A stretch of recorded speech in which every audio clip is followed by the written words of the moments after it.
Are you immersed in a sea of business advice and education, but not sure what to embark on first? Instead of adding to the ocean of information, we're here to help you navigate it like a pro. The Wayfinding Growth podcast will help you take a deep dive into new actionable strategies, tools, and tactics to help you grow. So start charting a course for business growth as you explore a better way to grow further, faster, with your hosts, Remington Begg and George B. Thomas. And what's up? It is the day after the 4th of July of the year 2018, aka July 5th. Remington Begg, how are you doing today? I'm doing great. It's this holiday in the middle of the week kind of throws me for a loop, but I'm here surviving. I gotta be honest with you. This is piss poor planning on whoever did the calendar in 2018, because people like to go out, they like to have fun, they enjoy themselves, and then they wake up the next morning and go, oh my goodness. Well, with that said, let's go ahead and get into the show where we break down the amazing. It's funny. I think you texted me, Slacked me, Facebook messaged me like numerous times. I can't wait to break down this episode. I've listened to it 3, 5, 7. You may have reached 14 times by today. By the way, let's do that right there. Yeah. How many times did you, Remington Bay, go back and actually listen to the Joey Coleman interview? 4.5. Dang. And the half was me like making a note in like rewinding or fast forwarding to certain pieces just to listen to how it was articulated. Like, it was just so on point. It was ridiculous. Yeah, it was amazing. And what's funny is I've already seen where you've started to bring some stuff out into the company of like, oh, I heard this. We need to do this. Anyway, general thoughts. Let's get into our general thoughts. I'll tell you, I pretty much want to sum up, although I'm not going to, because this would be like the shortest podcast ever. Sum it into one word, and that is that episode was dynamic. I felt like Joey was preaching, right? And in life, Remington, you have these like few moments that you can recall, and you're like, wow, it was just a magical moment. It's like the stars aligned. And what's crazy is that I would never think that I would say that about a podcast episode, because, dude, I've done a ton of podcasts, but holy mackerel. Like, it was just, there were times, you even had a time in the podcast where you're like, yo, you just got to leave that pause in there because I don't even know what my brain's doing right now. Yeah. Like, you know, it's like, I think both of us at one point in time, we were broken during the podcast episode. So what are your general thoughts on just that day, that moment in time, fine sir? Yeah, I think for me, the big takeaway is I feel like I'm best friends with Joey Coleman now.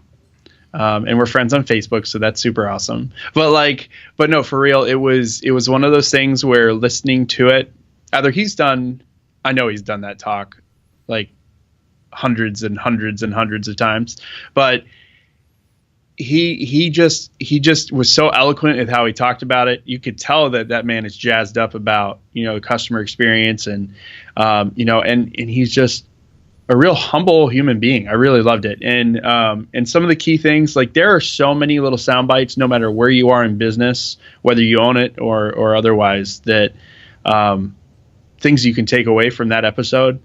It's just, it really kind of blew me away. It was like Joey Coleman in concentrate. It was like, we just had a lot of info that you could really unpack. Like most podcasts, I could play 2x or 1.5x comfortably. Like this one, the first time I listened to it was 1.5x. The second time I listened to it, it was 1. And I'm pretty sure I could probably go back and listen to it in half, except we'd sound really funny that slow.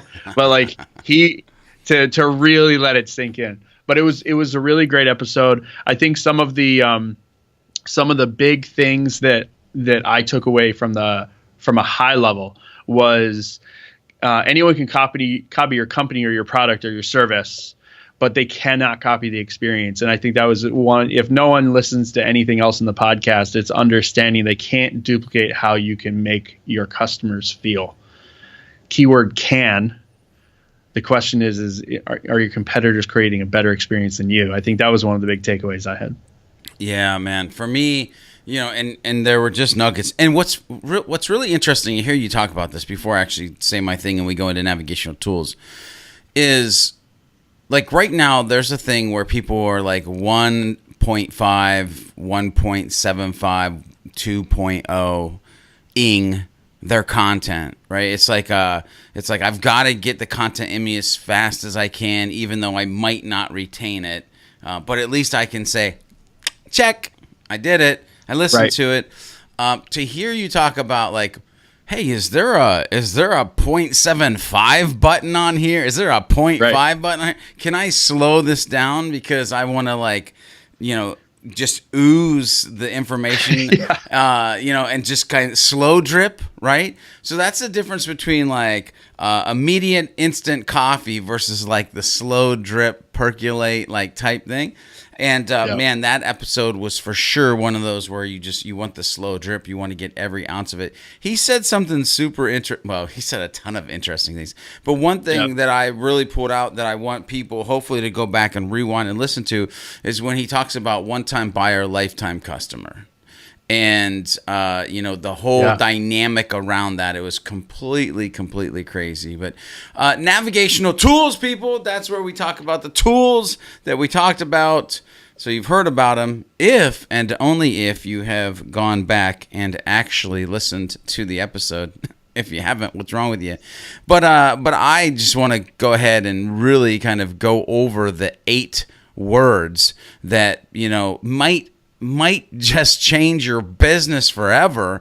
And man, the way that he dug into these, Remington, when he was talking about assess, admit, affirm, activate, acclimate, accomplish, adopt, advocate, and the mic drop moment of like, oh, and by the way, assess, 1 out of the 8, like that's your whole process right now.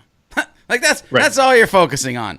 So let me just school you. There's like these 8 other things, and with these tools, I really felt like Remington. I think I felt like how an ant feels. Maybe I don't know. And what I mean by that is like you're so focused in on the world as an ant, you can only really see the sidewalk.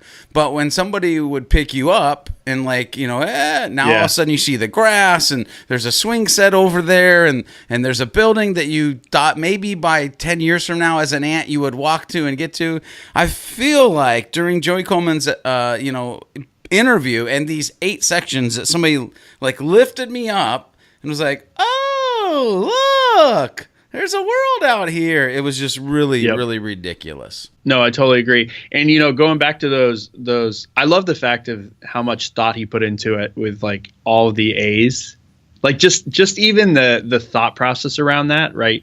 Everyone aspires to get A's on their report card, like blew me away. Yeah. Right. Yeah. Right? When we talk about like the navigational tools here, one of the things he mentioned is how much emphasis we put into the buyer's journey and then the actual customer's journey. Now, admittedly, so we have a customer journey at Impulse, but it's like they became a customer, like we get the project done and like we did our job. Now I want the 8 A's throughout the entire to kind of map out the entire customer journey, because we care about the customer, everything we do, but how much of that is intentional? I think that was one of my biggest things. So like make a customer journey as a tool that is something you can know where people are at. The other thing that we talked about was like, this is the navigational tool area, like the tools. So bringing it back to HubSpot, HubSpot's got a huge opportunity for you to measure the entire customer journey all the way from assess to advocate,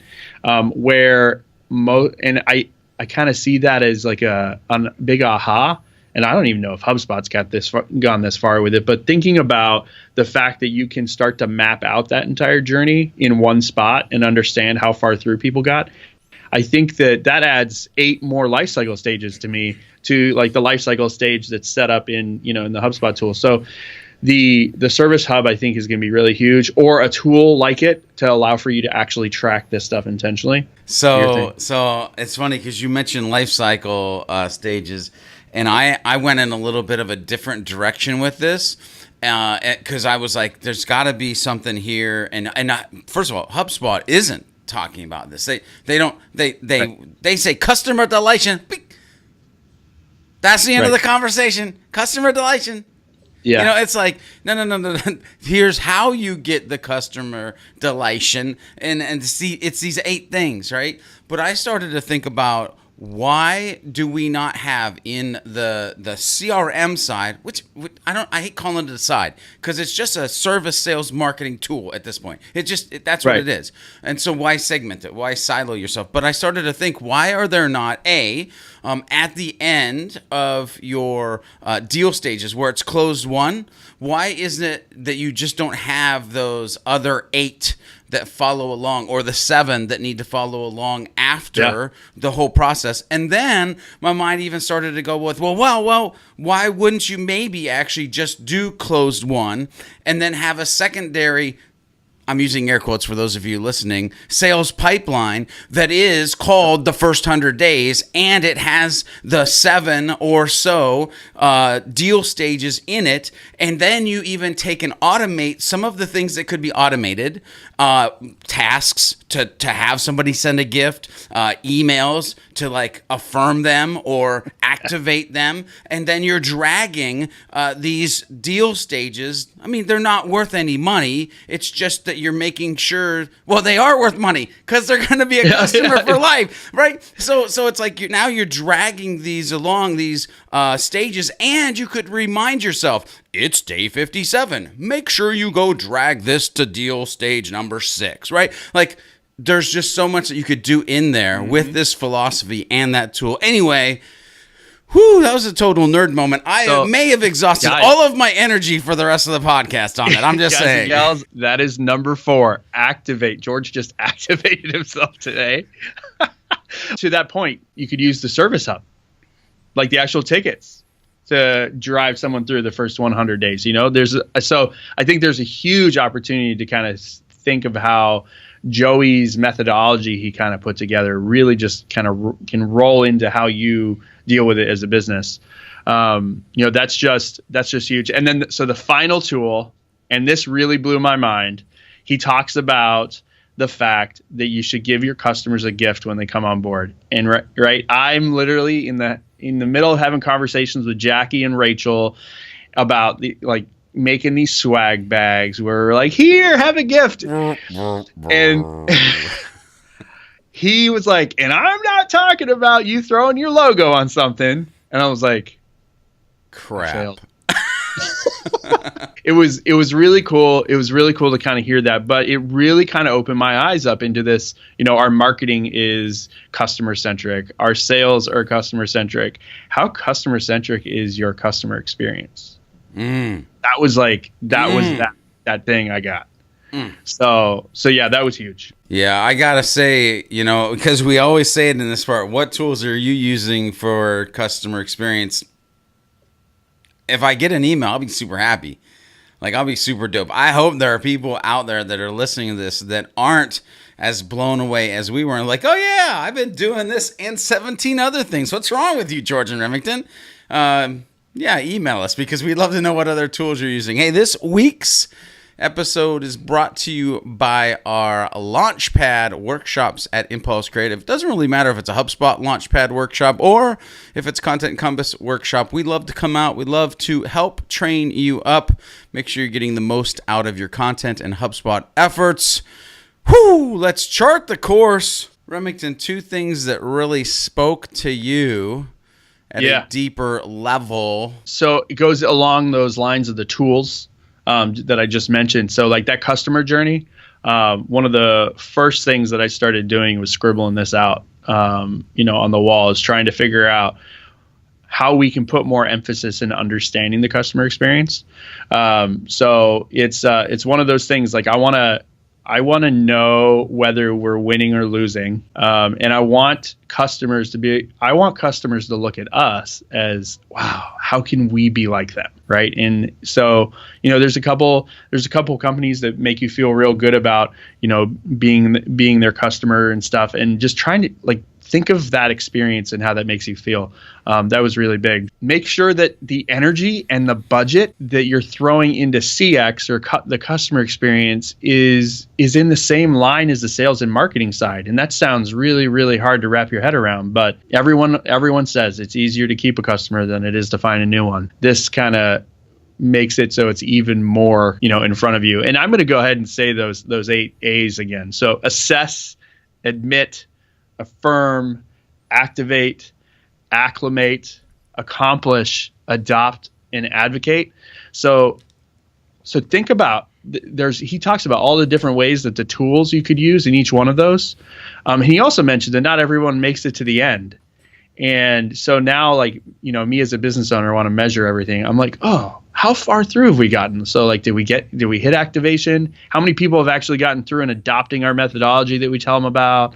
Where are we at? So it was really huge. Start giving gifts. You don't have to wait till your logo's on them because they don't want them. Mind blown moment for me. I think I actually made one of these, and for our listeners, I'm making the mind blown emoji face right now.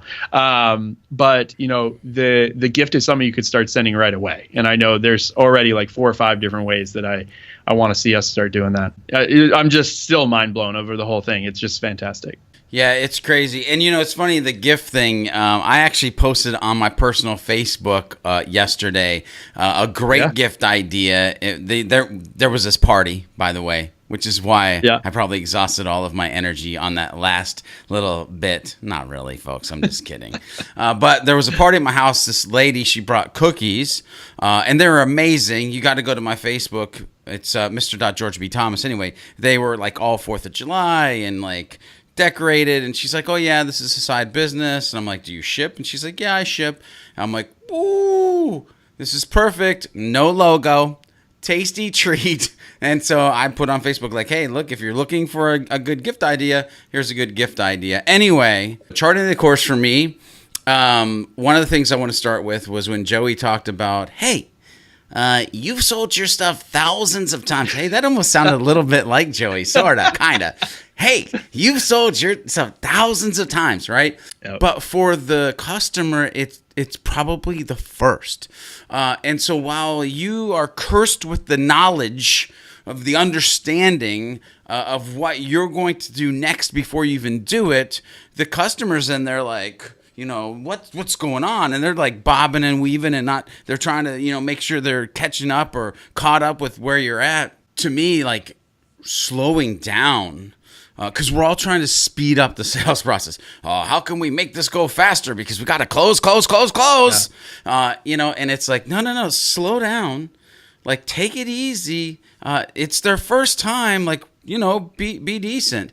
The other thing he talked about, Remington, that for me was oh my gosh, because it's something that we all have control of, is the interaction with you is going to be like no other. Right? Yep. They need to feel something in the process.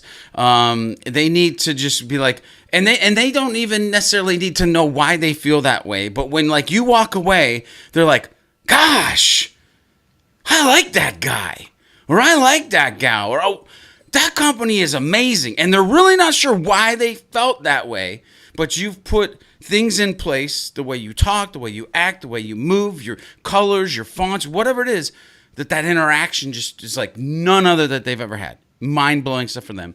And then I have to go back into and just mention it again, not the A's, because we've already mentioned it 2 times already, is that how small, and I don't mean any disrespect to any listeners who are listening to this right now, by the way, but how small of a mindset we have when it comes to business. Because when Joey was yeah, assess. By the way, that's all you're doing right now. And here's these other things. We just have to realize there's so much more that we can be doing as a business. And the things that we can be doing or should be doing are what's going to keep them from going out the back door. Because everybody's focused on the front door. Meanwhile, whoosh, everybody's escaping because we're not paying attention to this stuff. Anyway, Bermuda Triangle. This was funny. I loved this part. You know, good pirate, bad pirate. I had to start the episode with that little clip because it was so much fun. But what were your thoughts, Remington, on the hacking the Bermuda Triangle section last week? You know, in the normal, at least what I've known of it now, of the Joey Coleman fashion, was questioning everything, right? He goes, the good pirate or the bad pirate? So identifying the people that are the good pirates that are doing things the right way in regards to customer experience and praising them, even if it's not in your normal company agenda, was a huge thing that I didn't even think about, right? Companies are the first ones to be like, oh, that's not how we're supposed to do it if they're doing something bad. But do we lend praise to people that are doing something really awesome that isn't necessarily defined either? You know, that was I think a big piece here. So when we're thinking about the Bermuda Triangle, is I think as a manager, as a C-suite, as a company, making sure that we're looking for the people that are doing it awesome, because we could be already doing things really well in regards to customer experience that we could replicate across the board. But the bad pirate is making sure that your C-suite or your managers care about the customer experience, because I thought it was really interesting how companies are not typically compensating people for a positive experience. They're compensating people for a turn and burn, and that was a big thing that was an unspoken issue or Bermuda Triangle moment for me. Is, you know, wait, so we're culturally and financially incentivizing people to turn and burn. It was funny because when I heard the words, I don't know if I wanted to like pee myself a little bit or if I was like in love inherently at that moment with Joey just a little bit more. But when he was like, you know, I'd love to see a world where in year 8 or year, 8 or to 10, the salesperson is making 100% of the money from that account. I was like, I don't even know. I don't even know how to unpack that. Like it took, like I went back and like that was one part that I was like, how would that work? Like how would you start? Like you would make no money, and then I was like, no. Actually, you'd be making a crap ton of money because they would just all be there. They'd all be sticking around. I love this part because he said in the Bermuda Triangle, he said, "Look, there's nothing in the book that's curing cancer, right? And I like it's not rocket surgery. That's a joke, by the way. LOL. Here's the thing. It's simple. That's what I loved about this is that it's so simple that people don't get it. It's so simple that people haven't been doing it. And it reminds me of, by the way, one of Joey's great friends, which is Marcus Sheridan. I've hung out with him a couple times. Like, shout out. Just shout out to Marcus. But here's the thing. I go back to part of his talk, part of his life, and I'm talking about Marcus here for a second, when he did They Ask You Answer, and the New York Times was like, a revolutionary business. Like, what? People ask questions, give them answers. Like, so it's so simple, but people don't think about it. And this whole, the A's, and the process and the 100 days. It's so simple, yet so complex for businesses to catch and do it. The other thing is I really, really, really loved, which by the way, I loved it because I hate something. I'm just going to throw it out there. I hate acronyms. Like I think they're the dumbest thing not the dumbest thing. In the top 5 list of dumb things that we've done as human beings, right? And he said ROI, return on investment, people, just so you know, versus ROE, right? And so return on experience. And he talked about, he got real passionate. And he says, what's the ROI of bringing your wife flowers? I was like, I don't know about you, bro, but I know what the ROI on that is. But it takes like 3 times and a card and some candies, and then hey, woo, acclimated. Anyway, process. just kidding. Yeah, it's a process, people. So, but here's the thing, right? Is like, why can't we? And I know we've got to focus on it in like ROI. I totally get it, right? Yeah. We've got to get the return on investment, or else we're out of business. But I think that the sister, the cousin, the whatever you want to call this, I think ROE has to be like right there with it. And we have to. So, yeah, we got to get that. But, man, we got to really give this, right? We got to give that experience. So that was kind of my things. It was interesting. So I talk about this all the time at Impulse, where we talk about the long game and the short game. So the long game is that return on experience. The short game is that ROI, which most of the time people think about ROI as being the long game. But in this instance, it's that gift that keeps on giving. I even think he referenced it kind of that way.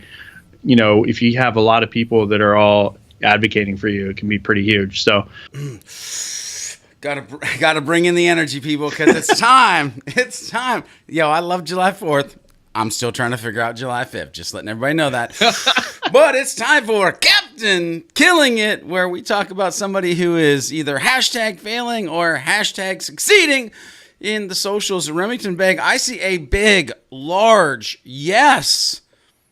Yeah. That you have somebody for this week, for this section. Why don't you share who you think this week's captain, I got it out twice, killing it, is this week? So for me, Captain Killing It is, and this is a good Captain Killing It for the record.